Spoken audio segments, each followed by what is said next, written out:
ďalších ľudí, ktorých sme vyštrebovali. Robíme to takto, že sme vyštrebovali 30 ľudí zo zhruba prihlásilo sa nám naozaj na ten registračný formulár mnoho, stovky priaznivcov. A teraz si to pekne dali.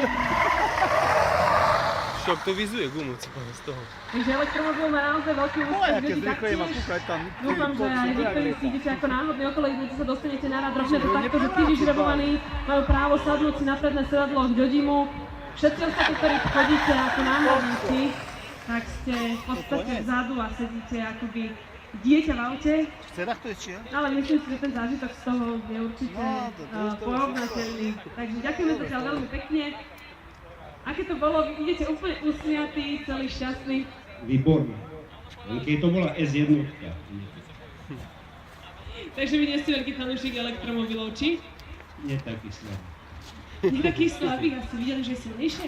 Tak elektromobil nie, ale to čo má S1 auto, tak to je asi 10% vyššie. Myslíte tú bodkovanú, čo má ľudí?